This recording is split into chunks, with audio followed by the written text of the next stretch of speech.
Hi hello friends, ಎಲ್ಲರಿಗೂ ನಮಸ್ಕಾರ. ರೇಖಾ ಅಡುಗೆ ಚಾನಲ್ಗೆ ಸ್ವಾಗತ. ಹೊಸದಾಗಿ ನಮ್ಮ ಚಾನಲ್ ನೋಡ್ತಾ ಇದ್ದೀರಾ ಅಂದರೆ ಈಗಲೇ ಸಬ್ಸ್ಕ್ರೈಬ್ ಮಾಡ್ಕೊಳ್ಳಿ.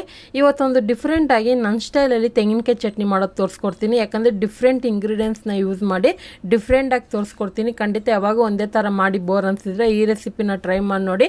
ಇದು ಬೆಳಗ್ಗೆ ತಿಂಡಿಗೆ ಅಂತಲ್ಲ, ಇದನ್ನು ರೈಸ್ ಜೊತೆಗೂ ತಿನ್ನೋದಕ್ಕೆ ತುಂಬಾ ಚೆನ್ನಾಗಿರುತ್ತೆ. ಮಾಡೋದು ಕೂಡ ಸುಲಭ ಮತ್ತು ತುಂಬಾ ರುಚಿಯಾಗಿರುತ್ತೆ. ಖಂಡಿತ ಈ ರೆಸಿಪಿನ ಟ್ರೈ ಮಾಡಿ ನೋಡಿ. ಆಲ್ರೆಡಿ ನಮ್ಮ ಚಾನಲಲ್ಲಿ ಎಷ್ಟೋ ವೆರೈಟಿ ಚಟ್ನಿ ತೋರಿಸಿದ್ದೀನಿ, ಆದರೆ ಇದು ಮಾತ್ರ ಸೂಪರ್ ಆಗಿರುತ್ತೆ. ಖಂಡಿತ ಇದನ್ನು ಟ್ರೈ ಮಾಡಿ. ಯಾವ ಥರ ಇದೆ ಅಂತ ಕಮೆಂಟ್ ಮಾಡಿ, ಲೈಕ್ ಮಾಡಿ, ಶೇರ್ ಮಾಡಿ. ಬನ್ನಿ ಇವಾಗ ಯಾವ ರೀತಿ ಮಾಡೋದಂತ ನೋಡ್ಕೊಬರೋಣ.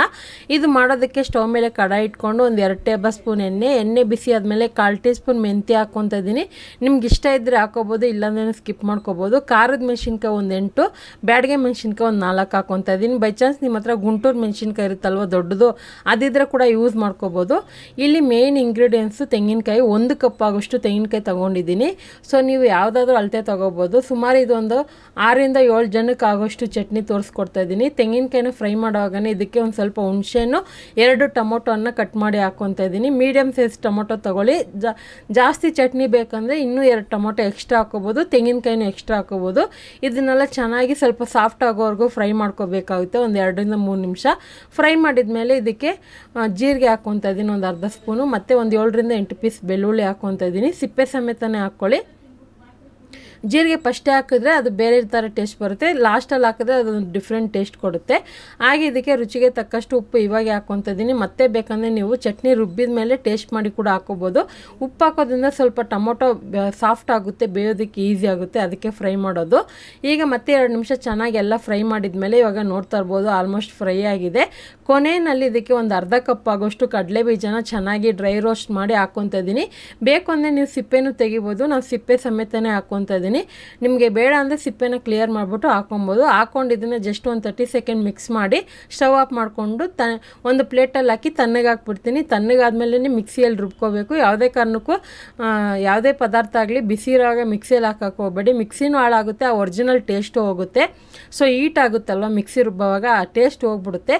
ಇವಾಗ ಕಂಪ್ಲೀಟಾಗಿ ತಣ್ಣಗಾದ್ಮೇಲೆ ಮಿಕ್ಸಿ ಜಾರ್ಗೆ ಹಾಕ್ಕೊತಾ ಇದ್ದೀನಿ. ಹಾಕ್ಕೊಂಡು ಈ ಚಟ್ನಿಗೆ ಎಷ್ಟು ಬೇಕು ಅಷ್ಟೇ ನೀರು ಹಾಕ್ಕೊಳ್ಳಿ. ಇದನ್ನು ತೆಳ್ಳಗೂ ಅಲ್ಲ ಮತ್ತು ತುಂಬ ಗಟ್ಟಿಗೂ ಅಲ್ಲ, ನಾನು ತೋರಿಸ್ತೀನಲ್ಲ ಅದಕ್ಕೆ ರುಬ್ಕೋಬೇಕಾಗುತ್ತೆ. ಇವಾಗ ಸ್ವಲ್ಪ ನೀರು ಹಾಕಿ ರುಬ್ಬಿದಾಯಿತು. ಬೇಕಂದರೆ ಉಪ್ಪು ಚೆಕ್ ಮಾಡ್ಕೊಳ್ಳಿ, ಬೇಕಂದರೆ ಇನ್ನೊಂದು ಸ್ವಲ್ಪ ಉಪ್ಪು ಹಾಕಿ ಕೂಡ ರುಬ್ಕೋಬೋದು, ಕಡಿಮೆ ಆಯ್ತು ಅಂದರೆ. ಇವಾಗ ಆಲ್ಮೋಸ್ಟ್ ರೆಡಿ ಆಯಿತು. ಇವಾಗ ಅದೇ ಕಡಾಯಿಗೆ 1 ಟೇಬಲ್ ಸ್ಪೂನ್ ಎಣ್ಣೆ, 1/4 ಟೀ ಸ್ಪೂನ್ ಸಾಸಿವೆ, 1/4 ಟೀ ಸ್ಪೂನ್ ಜೀರಿಗೆ ಹಾಕ್ಕೊತಾ ಇದ್ದೀನಿ. ಒಂದು 2 ಚಿಟಿಕೆ ಹಿಂಗೆ ಹಾಕ್ಕೊತಾ ಇದ್ದೀನಿ ಒಗ್ಗರಣೆಗೆ. ಈ ಥರ ಚಟ್ನಿ ಮಾಡಿದಾಗ ಹಿಂಗೆ ಉಪಯೋಗಿಸಿ ಒಳ್ಳೆ ಘಮನೂ ಬರುತ್ತೆ ಮತ್ತು ಚೆನ್ನಾಗಿ ಜೀರ್ಣಶಕ್ತಿನೂ ಆಗುತ್ತೆ. ಇದಕ್ಕೊಂದು 2 ಕಡ್ಡಿ ಕರ್ಬೇವಿನ ಸೊಪ್ಪು, 2 ಒಣಗಿದ ಮೆಣಸಿನ್ಕಾಯಿ ಹಾಕ್ಕೊಂಡು ಜಸ್ಟ್ ಈ ಥರ ಸೌಟಿಂದ ಮಿಕ್ಸ್ ಮಾಡಿಕೊಂಡು ಸ್ಟವ್ನ ಸಿಮ್ಮಲ್ಲೇ ಇಟ್ಕೊಳ್ಳಿ. ಸ್ಟವ್ನ ಸಿಮ್ಮಲ್ಲೇ ಇಟ್ಕೊಂಡು ರುಬ್ಬಿರೋಂಥ ಚಟ್ನಿನ ಇದಕ್ಕೆ ಹಾಕ್ಕೊಂಡು ಜಸ್ಟ್ ಒಂದು 10 to 20 ಸೆಕೆಂಡ್ ಅಷ್ಟೇ, ಅದಕ್ಕೆ ಮೇಲೆ ಬಿಡೋಕ್ಕೆ ಹೋಗಬಾರ್ದು. ಮಿಕ್ಸ್ ಮಾಡಿದ ತಕ್ಷಣ ಸ್ಟವ್ ಆಫ್ ಮಾಡ್ಕೋಬೇಕು. ಇವಾಗ ನೋಡ್ತಾ ಇರ್ಬೋದು ಆ ಬಾಣಲೆ ಏನು ಬಿಸಿ ಇರುತ್ತೆ ಅದಕ್ಕೆ ಮಾತ್ರ ಇದು ಒಗ್ಗರಣೆ ಮಿಕ್ಸ್ ಮಾಡಿದ್ರೆ ಸಾಕು. ಈಗ ಇದು ಮಿಕ್ಸ್ ಆಗಿದ್ಮೇಲೆ ಇದು ರೆಡಿಯಾಗಿದೆ. ಇವಾಗ ಸ್ಟವ್ ಆಫ್ ಮಾಡ್ಕೊಂಡು ಇದನ್ನು ಸರ್ವ್ ಮಾಡ್ಕೊಳ್ಳೋಣ. ನಿಮಗೆ ಹುಳಿ ಜಾಸ್ತಿ ಬೇಕಂದರೆ ಹುಣಸೆಹಣ್ಣು ಸ್ವಲ್ಪ ಹಾಕ್ಕೊಬೋದು. 2 ದಿವಸವರೆಗೂ ಫ್ರಿಜ್ಜಲ್ಲಿ ಇಟ್ಕೊಂಡು ತಿನ್ಬೋದು. ಎಲ್ಲ ಥರ ಇಡ್ಲಿಗೆ, ದೋಸೆಗೆ, ಪೂರಿಗೆ ಅಥವಾ ನೀವೇನಾದರೂ ರೈಸ್ ಜೊತೆಗೆ ತಿನ್ನಬೇಕಂದ್ರೆ ಸೂಪರಾಗಿರುತ್ತೆ. ಇದ್ರ ಜೊತೆಗೆ ಯಾವುದೇ ರೀತಿ ಸ್ನ್ಯಾಕ್ಸ್ ಇಟ್ಕೊಂಡು ಕೂಡ ತಿನ್ಬೋದು. ನಮ್ಮ ಚಾನಲಲ್ಲಿ ಎಷ್ಟೋ ವೆರೈಟಿ ಚಟ್ನಿ ತೋರಿಸಿದ್ದೀನಿ, ಆದರೆ ಇವತ್ತು ಮಾಡಿರೋದನ್ನ ಟ್ರೈ ಮಾಡಿ ಯಾವ ಥರ ಇತ್ತು ಅಂತ ಕಮೆಂಟ್ ಮಾಡಿ, ಲೈಕ್ ಮಾಡಿ, ಶೇರ್ ಮಾಡಿ. ರೇಖಾ ಅಡುಗೆ ಚಾನಲ್ನ ಹೊಸದಾಗಿ ನೋಡ್ತಾ ಇದ್ದರೆ ಈಗಲೇ ಸಬ್ಸ್ಕ್ರೈಬ್ ಮಾಡ್ಕೊಳ್ಳಿ. ಈ ವಿಡಿಯೋ ನೋಡಿದ್ದಕ್ಕಾಗಿ ಎಲ್ರಿಗೂ ಧನ್ಯವಾದಗಳು.